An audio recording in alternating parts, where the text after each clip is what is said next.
Namaskar, everybody. My name is Malay Kumar, and I'm here to welcome you again to the Legionaries. Here we keep on talking with industry stalwarts, and today we do have a special guest from Cape Town, South Africa.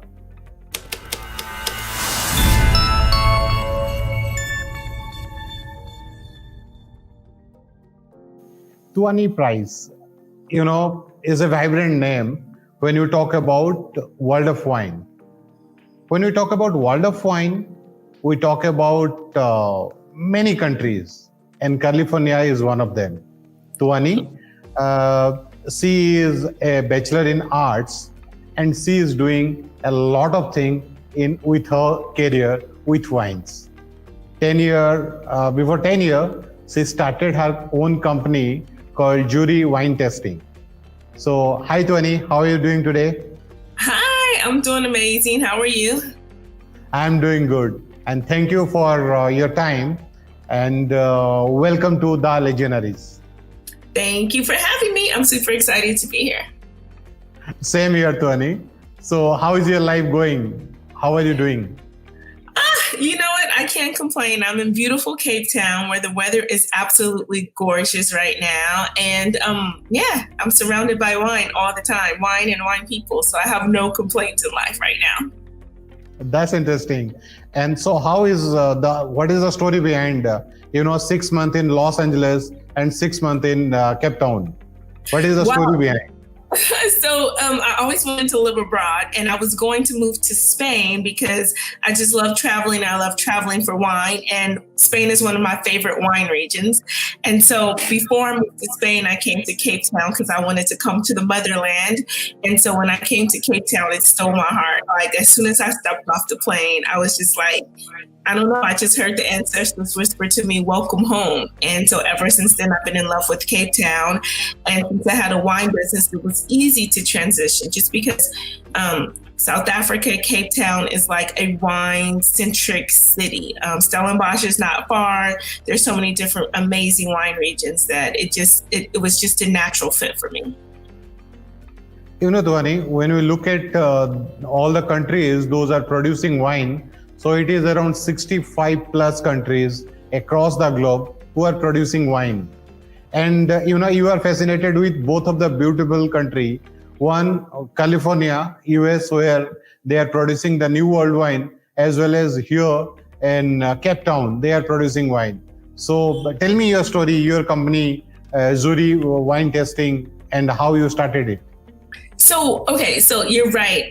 Los Angeles, California, the United States, we're definitely a really great wine region.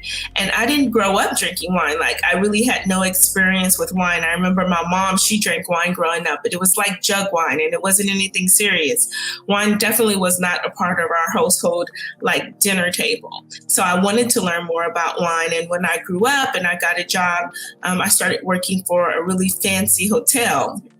And so I was working for this fancy hotel and my manager said, oh, you're doing a great job. Let us treat you to dinner in the 5-star restaurant. And when I went to this 5-star restaurant, the waiter was super snobby. He was so snobby. He was a sommelier or waiter, whatever he was at that time. He handed me the menu. He handed me the wine menu and he didn't explain anything to me. It looks like a foreign language. And I basically felt so embarrassed that I said, after that, I'm going to learn as much as I can about wine so I'm never in that position again. So I started a wine club with my girlfriends. And then eventually I started this wine business during wine tasting. And the model for the business is wine is complicated. We make tasting simple. And basically that's just the whole theme of my business is just trying to find out ways to help other people like enter the wine world and wine culture and just love it like I do. So we always understand that wine is a sea. It's a huge topic to understand. So you are a WSET professional. So I hope that for your career, this WSET helped you a lot about wine, knowing the wine better. I mean, it does. I mean, I love studying with WSET, and I'm also starting with the Posse right now as well.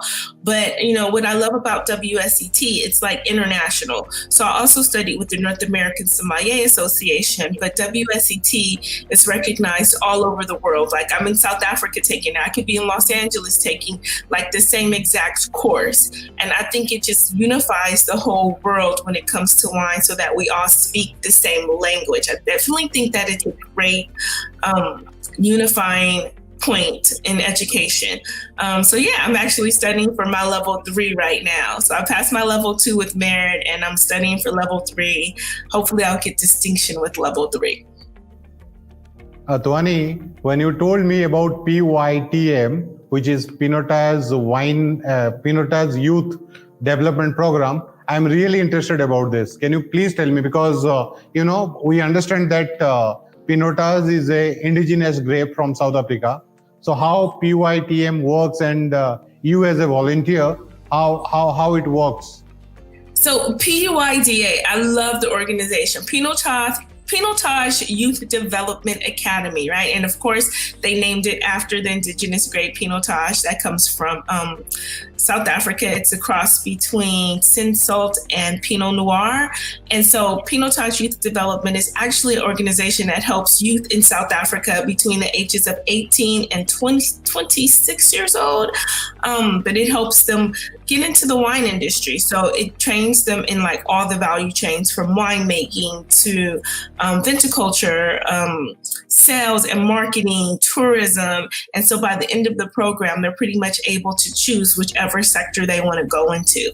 And I love the program. I volunteer with the program a couple times during the year. They also have like a work program where, I have interns. Last year I had like 4 interns. I think it was like 4 interns from PYDA. They were at my studio apartment, so it was really fun. And BLSCC, which is Black Cellar Club, you are also working. You are a volunteer there. We want to know more about that also. I know. I do a lot of volunteering. And I do the volunteering just because I feel like so grateful to be on this continent, like in Africa, that I just feel like I can't just come here and take, that I have to give back. So I volunteer for this group called Black. And basically this is professionals in the wine industry. So they're professionals. They're either people who are sommeliers already, people who are winemakers, or they're but they're waiters, and they're people who are working behind the scenes to make sure that everyone has a really great wine experience. So I volunteer with Black. I'm the director of education, and I set up all of the online education programs. It's actually online and in-person education programs. So right now we're currently studying for, as a group, WSET level 3. And it's a really cool thing. And lots of people from the industry, they help out, they volunteer their time. How the study group works is we'll usually go over the textbook information, and then we'll have a professional that works in the industry come onto our study Zoom, and then they'll talk about whatever we're studying for that week. So if we're talking about viticulture, we'll have a vineyard manager come and talk about viticulture and vine management and things like that. So I love my people at Black. It's like my family here. Tuani, your company, Zuri Wine Tasting, it's already 10-year-old. So you do a lot of things with your company. So can you tell more about that? Yeah, so my company is, I started my company in 2010 in Los Angeles, and literally my first product was private in-home wine tastings. So I would go to people's houses and I would take wine and I would take snacks, and then I would show them how to pair the wine with snacks. I would show them how wine changes, and it was super popular. And then after that, I started hosting wine tours. So those were my 2 major products when I was in Los Angeles. And then when I came to Cape Town, I just modeled the same thing. Now I still have the in-home wine tastings. I just have staff that's in Los Angeles hosting those for me. The tours I don't do as much just because of COVID. But in South Africa, I'm doing the same thing. So I do tours occasionally. It's starting to pick up, thank goodness. But I do the tours. I do private in-home wine tastings. I also host events. Like every year, I host this annual event. It used to be in person, but now it's online, and it's basically an online wine festival that features wines that are made by people of color and women. You know, Dhwani, I'm now becoming very anxious, and I want to ask you a question about wine. So, for an example, we understand that every country, every region, every winery, they do have their own style of winemaking. But at the same time, you know, we somehow called this is South African style of winemaking, and this is Californian style of winemaking. So, what is the big difference or big similarity between both of the style of winemaking? The similarities between South African and California style winemaking, I think the biggest similarity is because they're New World, they're very adventurous, right? So you might see blends that you're not going to see in Italy or you're not going to see in France, you know what I mean? Because there's no rules. There's no rules that say you can only, make this kind of blend if it's this region or that region. So that's what I love about both regions. And then both regions have the same microclimates for the most part. So they both have warm days and very cool nights, which I think you get this big fruity wines in a lot of cases. And then you have really great acidity in the wines. So I enjoy both California wines and South African wines, even though I feel like while they're similar, they also do have a lot of differences. South African wines can be, a little bit more earthy and a little bit more rustic. It just depends on where they come from in the region. But similar, they both have big fruits and nice acidity.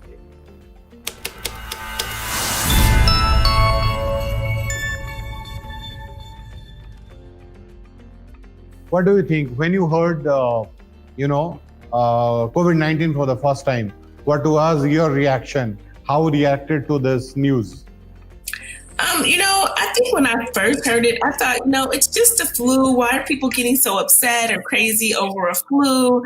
Things will pass. At the time, I had a big tour plan. Well, for me, a big tour plan, right? So I had a few people, 12 people coming to South Africa for a wine tour, and they were going to stay with me for 7 days. I put them up in accommodations, and then I have a whole itinerary plan for them. And so it was about 2 weeks before that tour was supposed to happen that the airport shut down and everything just started shutting down very quickly. And so I was like, wow. And then the tours after that, I had to cancel. But it was very stressful. It was a very stressful time. I completely understand. Especially, your kind of business, it's majorly, meeting people in person rather than doing virtual. So I completely understand. So, and then I had to move to virtual. Precisely. So I want to know more about you, more from you, that how COVID really affected your business. I mean, COVID shut down my business for the most part. It literally shut down. I went from having income to having zero income when COVID happened. It literally shut down my business. Luckily, I was able to adapt a little bit. I was one of the first people that was teaching wine tasting classes online. So I was really happy that I was able to jump into that market right away. And I already had a curriculum because I had already been thinking about doing it, but I had just been procrastinating. So the silver lining for COVID, it did force me to finally start teaching my online classes. So I was able to adjust in that way and have lots of virtual experiences. Like I said, last year for COVID, I hosted the virtual experience that I do in person. I did it online, which is a 3-day wine festival. So I was able to adjust. And I think that's the great part of being a human, right? We just have to adjust. What else can you do? You can't starve. So you coped up really well with the situation. Yeah, I mean, I feel like I did. I did the best that I could do. And honestly, I'm so glad that, my supporters and my community and customers were able to join me in my virtual wine tastings. And, they really helped me down. So that helped me through the whole pandemic. And I mean, we're still going through it. Things are not back to normal. I'm still not operating at like 100%. So during this early 2020, which part of the globe you are in? You are in Los Angeles or you are in South No, Africa? I was in Cape Town. So I was in Cape Town. So I was in Cape Town, South Africa. And like literally, I just didn't believe that this whole pandemic situation was going to be as serious and last as long as it had. I just thought, okay, I mean, I guess when the airport shut down, that's when I was like, okay, this is serious business. And it became scary. Like, what is really going on, right? And it just felt like the world stopped, literally stopped. And I think for the first 2 or 3 weeks when everything was shut down, like Cape Town was shut down. Like we were not like some other parts of the world. Literally, it was illegal to be on the streets after 5 p.m. Like you could be on the streets between like 10 and 5 to go grocery shopping and, go to the bank or whatever. And then like the only things that were open were the grocery stores, the banks, and the hospitals. That was the only thing that was open. You couldn't even order Uber Eats. So a lot of people were like cooking for themselves and like I secretly liked that break that the whole world had, you know what I mean? Because it was like getting to just reconnect with ourselves and not being so pressured by emails and meetings and things like that. So it was nice for a moment. Dhwani, a lot of things changed. I think the way you used to do the wine tasting session and today the way you are doing wine tasting session, there is a lot of difference. So what is your learning from COVID? That you don't always have to do business in person. Like I do business right now with people all over the world, and it's easier than I thought. Like I also have clients now where I source like South African juice so that they can private label in the States, and I'm able to introduce them to winemakers, and they're able to build these relationships via Zoom without even visiting South Africa. And then we can send them samples and they can literally source their juice from South Africa without even visiting South Africa.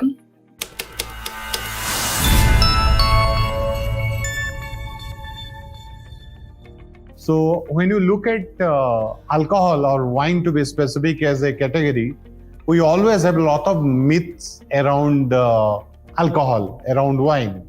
So Did you say meat? Sorry? Did you say meat or miss? Oh, miss. Myths. Myths. Yes, So yes.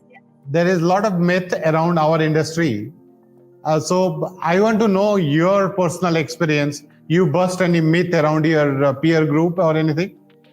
I do. I mean, I feel like one myth is that Black people don't drink wine or we haven't been involved in the wine industry. I mean, I hate to make it so serious, but that is a myth. And I feel like from the beginning of time or from the beginning of winemaking, Black people have been involved in the wine industry. And then even in South Africa, winemaking, working on the wine farms, we've always been a part of the culture. So I just, a myth that we're not a part of the culture or we're new to the culture. That's the myth. And we're not new to the culture.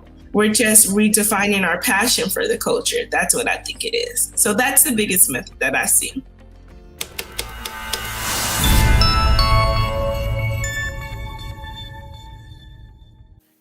Especially with alcohol, awareness is much required.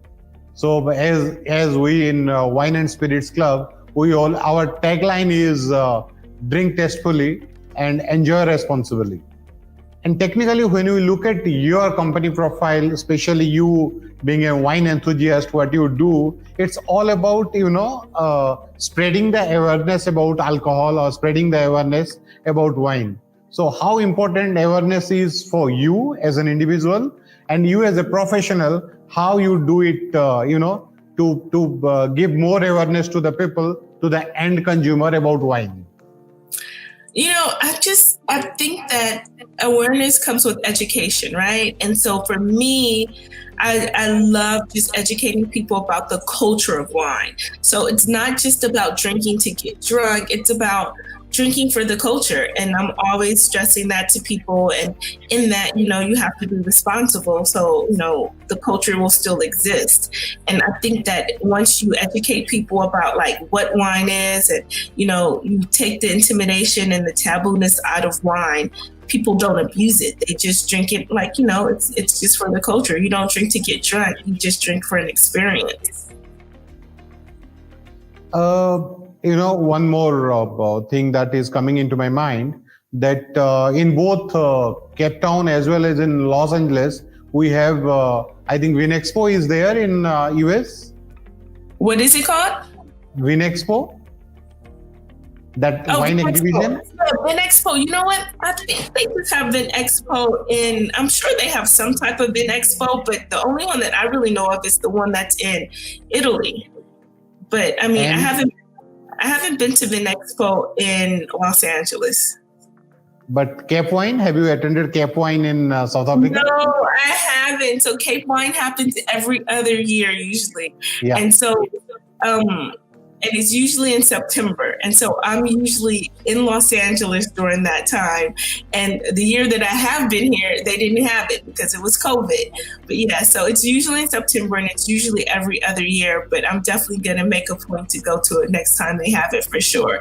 That's one thing that COVID's taught me too. Like, don't procrastinate on things that you really want to do.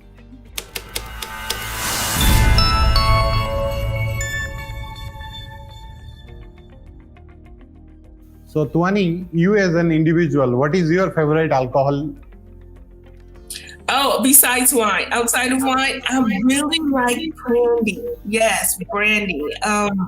I just left a 3-day brandy tour with the South African Brandy Association, and I like brandy before, but this really just helped me define why I liked brandy, and then the art of brandy making and the appreciation for it. So, like brandy, and a lot of times people will say, and not to throw this brand under the bus because I do like this brand, the Hennessy. They'll say they drink Hennessy, but then I'm like, hey, have this brandy, have this Takara, have this like South African brandy, and they're like, I don't like brandy. And I'm like, it's the same exact thing. Are you kidding me? So I really like brandy a lot. Tuani, this episode of our is powered by one of the Spanish wine house called El Guru. Have you heard about this wine? Have you ever experienced this wine? I have heard about it. It's a very, very interesting blend.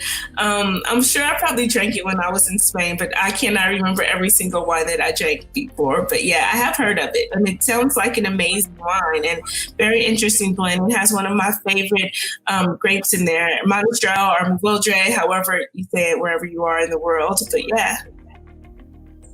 Interesting. So tell me more about the wine tasting session you conducted. What is the size of the group that you conducted? You go to the winery, and if you can tell us more about that.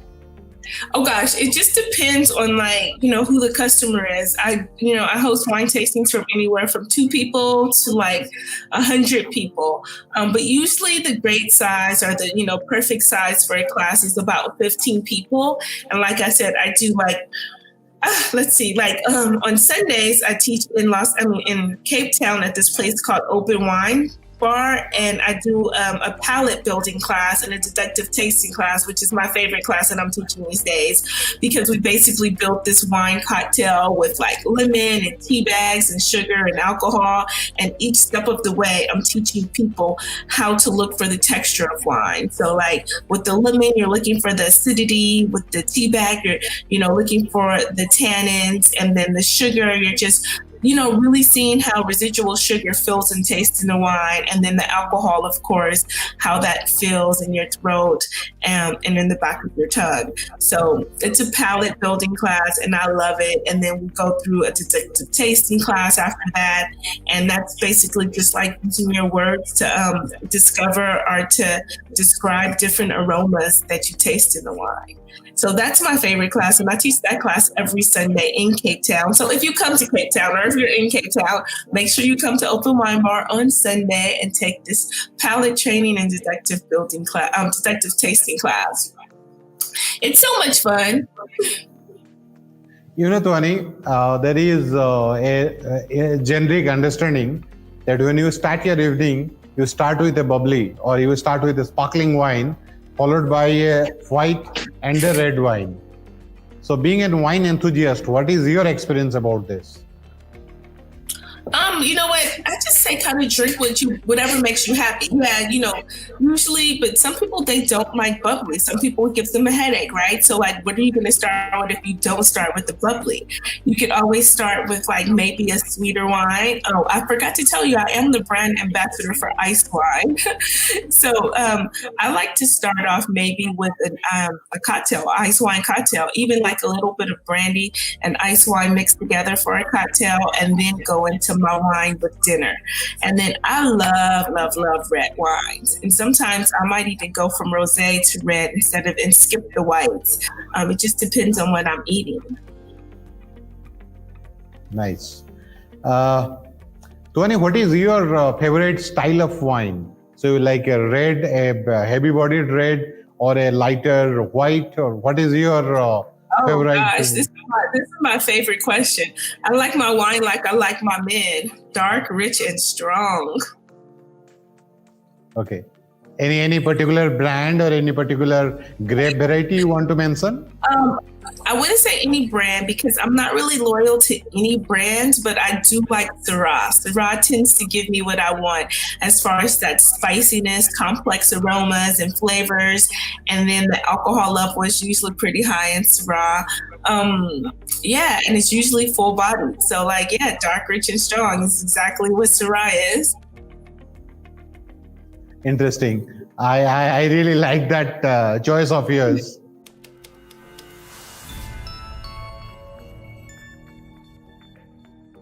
Tuani, when you, as a professional, when we look at the world of wine or, any other brand, we always look at to make the brand successful, and we really like when a brand is very successful. So what is your definition of a successful brand? A brand that delivers quality and good price points and talking points, you know what I mean? Like, that's a successful brand. If I taste that wine and it's so good and the price is so good, I can recommend it to other people, or you know what, I'm always talking about it. You always want to leave an impression on somebody. And I mean, I try to do that even with my own personal brand, my Zuri Wine Tasting brand. When somebody experiences a Zuri Wine Tasting class or service, I want them to walk away and to say to somebody, if somebody says, oh, I want to take a wine class, they'll be like, oh, I took this really great wine class. She was so interactive. It was so fun. And I learned so much at the same time. I feel like a good brand, people should be able to describe your services just as well as you describe your services when they finish with it. Okay. So, I am a diehard traveler. I travel a lot. And I think the same for you also. So I really want this COVID situation to be normalized as soon as possible, so that we people all can travel across the globe and taste wine from different corner of the world. Yes, I would love it. I didn't even realize there was such a big wine community in India. So I'm like, I need to make it to India and I need to drink with my Indian folks because I think we would have an amazing time. So I can't wait until this COVID thing is normalized and we can travel freely. That's interesting. Thank you, Tuani. Thank you for your time. And it was really, interesting knowing you more and better. So looking forward to see you in person soon. Thank you. Yes. Thank you very much. Have a great day. Thank you. Bye-bye. Bye-bye.